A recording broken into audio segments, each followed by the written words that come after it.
नमस्कार. महाराष्ट्रातील विविध क्षेत्रातील बातम्या झटपट आपल्या मोबाईलवर पाहण्यासाठी लगेचच सबस्क्राइब करा राष्ट्रशक्ती लाईव्ह न्यूज आणि सोबत बेल आयकॉन प्रेस करायला विसरू नका. शक्ती तुळजाभवानी, महाराष्ट्राचा स्वाभिमानाचा अंतराजा छत्रपती शिवराय, डॉक्टर बाबासाहेब आंबेडकर, महात्मा फुले, अण्णाभाऊ साठे या राष्ट्रपुरुषांना कोटी कोटी वंदन करतो.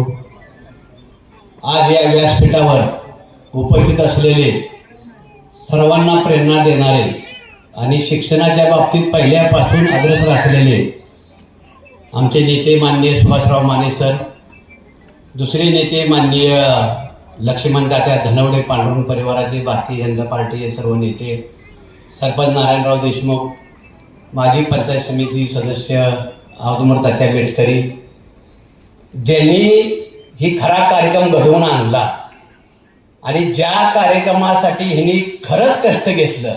अकॅडम्या, शाळा, अनेक लफडीन अनेक गोष्टी आहेत, परंतु ज्यांनी खरंच दाद्या खरंच जीवाचं रान करून ज्यांनी केलं ते आमचे काटकर सर. अनेक संकटाला काटून काटून काटून काटकर, नावच काटकर आहे, त्यांनी काट करून सगळी करून त्यांनी ज्या पोलीला पोलीस केलं त्यांचं मी देशमुख परिवारातर्फे त्रिवार अभिनंदन मानतो.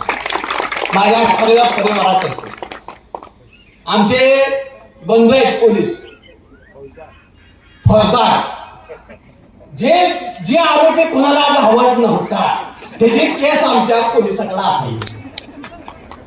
डॉक्टर साहेब तुम्हाला विरोध म्हणून सांगत आहे, खरं जे आरोपी मोबाईलवर बघून हुडकून काढून त्याला जेलमध्ये टाकणारा आमचा पोलीस मेजर हनुमंतराव देशमुख, त्याचा आदर्श ह्या पोरीने घेतला. कारण मेजर हनुमंतराव देशमुखांचं, माझं, दादा गुरुजीचं आणि विलास देशमुखचं नातं अतिशय जवळ. विलास आमच्या सगळ्याला लाडका बंधू धाकटा. आम्ही काय काय दिवस काढले ती स्थानिकाला माहित आहे. स्थानिकाने ती जिद्द बाळगली आणि त्या पोरीनं मला काय तर व्हायचं आहे हे आदर्श आमच्या हनुमंतराव देशमुखाचाच आहे. देशमुखात आता कुणी काय म्हणलं केलं तरी हे पेपरला 3 पुरस्कार सलग 3 वर्ष एसपी फेल लागलं ते डीएसपी फेल लागलं, तुलाच पुरस्कार काय द्यायचा आहे, कुणी काय बी म्हणू द्या होय आपण. परंतु ह्या जी गोष्टी आहे त्याला कुणा तर म्हणा ती घर काढू लागतात त्या, आणि ती घर माझ्या स्थानिकानं केलं. आणि त्या स्थानिकानं सुभाषराव माने सर असतील, तुमचा आदर्श असेल, मेजर हनुमंतराव देशमुख असेल, तुमच्या सगळ्याचा आदर्श घेऊन त्यानं विलासरावने आम्ही बसायचो. आमची भयंकर आपदा तात्या ह्याचं यादानं काढत त्याला दी, त्याचं यादानं काढत त्याला दी, ह्याला द्यायचो मी काढायचो. विलासला म्हणायचो माझी काळजी बाय, तू घाबरू नको बाबा, तू घाबरू नको. एक दिवशी तुझी आई तर झाके आहे डॉक्टर साहेब, अभी एक बाकी आहे पिक्चर, दुसरा एक बाकी आहे. ते मी पोरगी मोठ्या पोलीस अधिकाऱ्या पुढे ना पुढे जाणार, काळजी बाय माझी. होणार 100% होणार. ह्याला कुणी काय बी म्हणू द्या, कुणी काय बोलू द्या, कारण एक पिढी मिळवती आणि एक पिढी तात्या घालवती. एक पिढी मिळवती, एखाद्या पिढीने गेलं तर त्याला नावं ठेवण्याचा अर्थ नाही. कुठं ना कुठे त्याला देऊन यायची तू. त्याच्यामुळे सांगे का, जर लय मोठी झाली, स्लॅब बांधलं, मोठी घरं बांधली, पोरगं टाकलं झालं तर आमच्या पत्र्याला नावं ठेवू नको, तुझ्या पाया पडतो. काय म्हणाल तुम्हाला, सगळ्यात महत्वाचं जी मोठी झाली ती चेष्टा कशी आमची पाहिजे.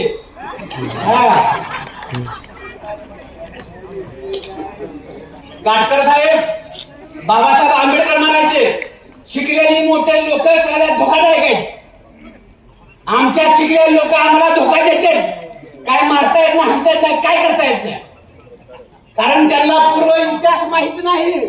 महावीरांना काय केलं, महावीरांना काय केलं, कोणासाठी काय केलं. आज आपल्या दिसली की लावली चेष्टा. आले लक्षात. तर सानिका, आयुष्यात कधी बी तुझ्या दारात कुठला कार्यकर्ता आला, तुझ्या दारात कोण आलं तर त्याची गरिबी बघून त्याचं काम कर. आणि तुला पुढचं सांगतो, आयुष्यभर राष्ट्रपती पदात कुठलंही मोठं पद मिळव आणि आयुष्यभर कष्ट कर, अभ्यास कर, तुझं वय कमी आहे, तुला देव यश देणार. एवढंच बोलतो काटकर साहेब, थांबतो. जय हिंद. मराठी भाषा जरा वाईट असते.